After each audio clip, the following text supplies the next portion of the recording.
Chapter 1. Origins. A childhood in turbulent times. Descartes was born on March 31st, 1596, in La Haye, en Touraine, France, a town later renamed in his honor. He was the third child of Joachim Descartes, a lawyer and magistrate, and Jean Brochard, who died when he was just a year old. Raised by his grandmother and a nurse, Descartes grew up in a household that valued independence. His father, often away, led Rene to develop a contemplative nature. His frail health allowed him the privilege of staying in bed late, a habit that became a lifelong practice which catalyzed profound reflections. These quiet hours would later be credited for some of his most important insights, and his penchant for working from bed became a running joke among his contemporaries. Chapter 2. The Jesuit Forge. At 10, Descartes was sent to the Jesuit College of La Flèche, one of the most prestigious schools in Europe. The college's rigorous curriculum combined classical studies in Latin and Greek with mathematics, philosophy, and the scholastic method of logical reasoning. The Jesuits instilled in their students a respect for order, discipline, and intellectual rigor, qualities that would become hallmarks of Descartes' own work. At La Flèche, Descartes was immersed in Aristotelian philosophy, which sought to explain the world through a synthesis of reason and faith. Yet, even as a student, he harbored doubts about the certainty of the knowledge he was being taught. He later wrote that, despite his extensive education, he found himself plagued by uncertainty and confusion, a dissatisfaction that would become the driving force behind his quest for a new foundation of knowledge. After 8 years at La Flèche, Descartes moved on to the University of Poitiers, where he earned a law degree in 1616, although he never practiced law.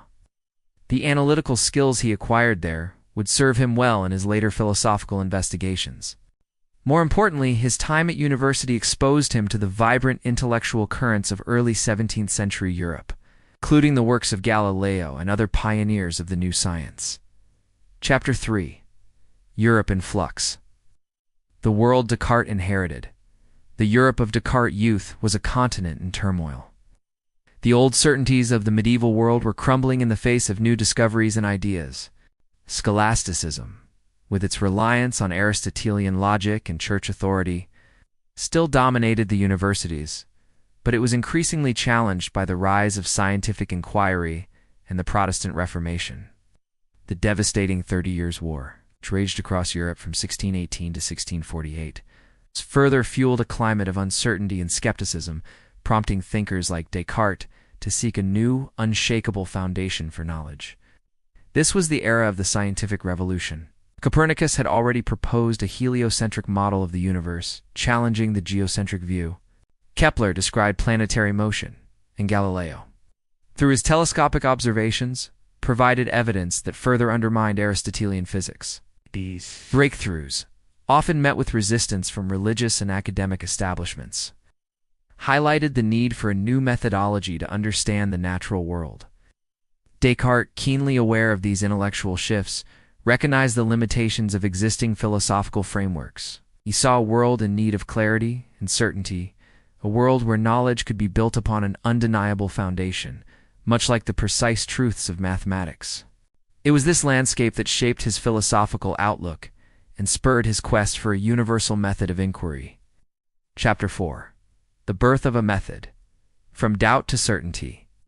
Descartes' intellectual journey changed course in 1618, when he joined the Dutch States Army and met Isaac Beeckman, a mathematician who inspired him to apply mathematical principles to physical problems.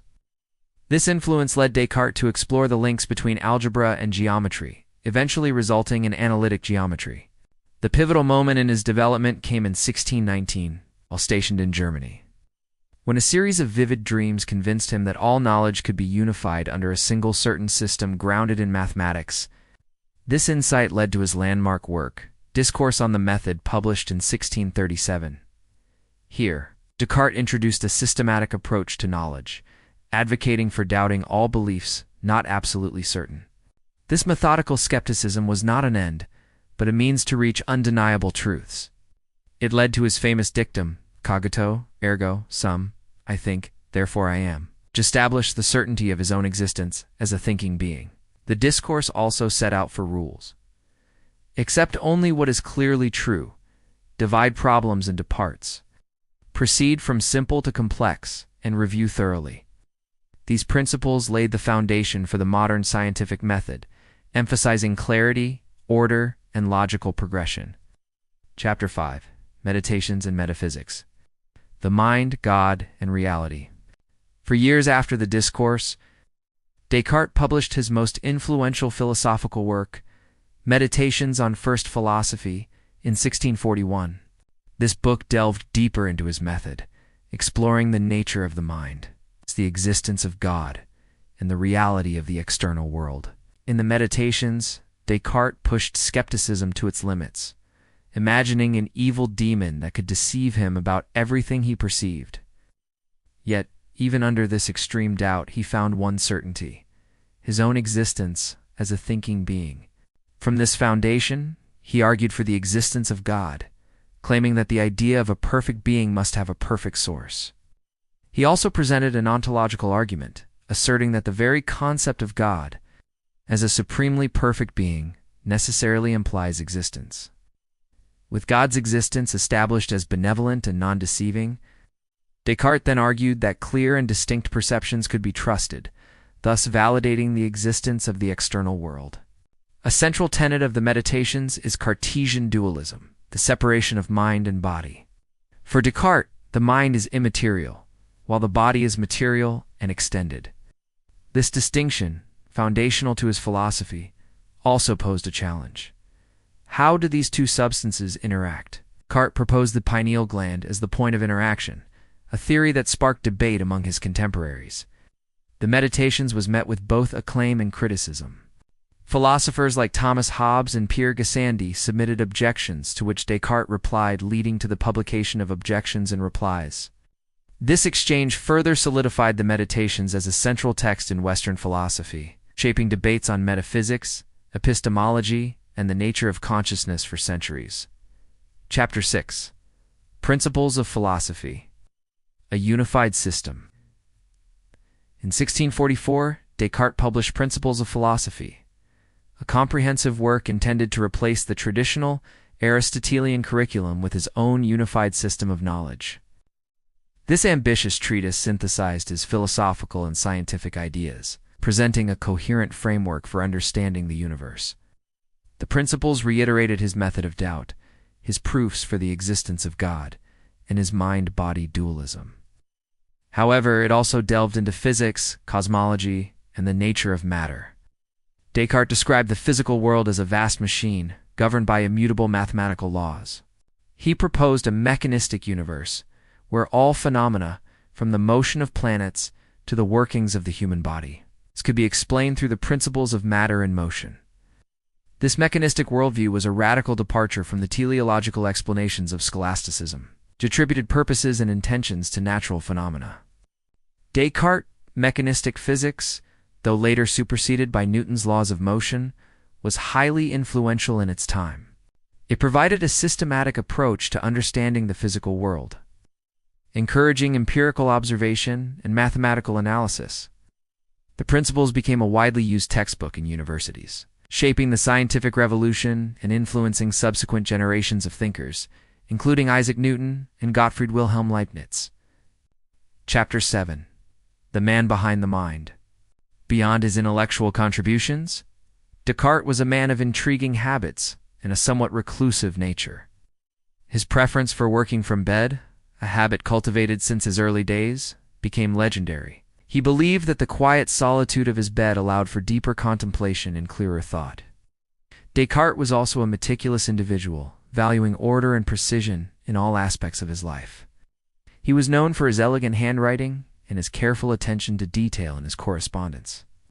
Despite his intellectual prowess, he was not a flamboyant figure. He preferred to live quietly, often moving between different cities in the Netherlands to avoid distractions and maintain his privacy.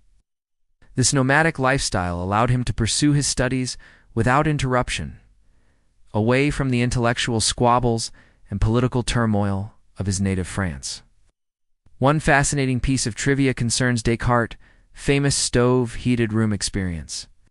While the exact nature of his dreams remains a subject of scholarly debate, This pivotal night in 1619 is often cited as the moment he conceived his revolutionary method. Another interesting fact is his correspondence with Queen Christina of Sweden. She was so impressed by his philosophy that she invited him to her court to teach her. This invitation, however, proved fatal. Chapter 8. The final chapter. Sweden's sickness and legacy. In 1649, Queen Christina of Sweden persuaded Descartes to join her court in Stockholm to teach philosophy. Despite his reluctance, he accepted. However, the harsh Swedish winter and the Queen's demanding schedule, lessons at 5 a.m. in an unheated library, severely impacted his frail health. Descartes contracted pneumonia and died on February 11, 1650, at 53. His death, far from his quiet Dutch retreat, prematurely ended a life dedicated to knowledge. Despite his short life, Descartes' legacy is immense. He is widely regarded as the father of modern philosophy for his break from scholastic tradition and emphasis on reason and doubt. His Cogito, Ergo Sum, remains a world-famous philosophical statement, central to modern epistemology. His contributions to mathematics, especially analytic geometry, revolutionized the field, providing tools for the scientific revolution. The Cartesian coordinate system is still fundamental to mathematics and science. Descartes' mind-body dualism, though debated, continues to shape discussions in philosophy of mind and neuroscience. His mechanistic view of the universe laid groundwork for modern physics. In popular culture, the Descartes name is synonymous with rational thought.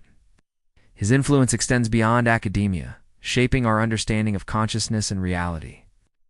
From his bed to European courts, Descartes fundamentally reshaped Western thought, leaving an indelible mark on philosophy, science, and the human quest for truth and knowledge.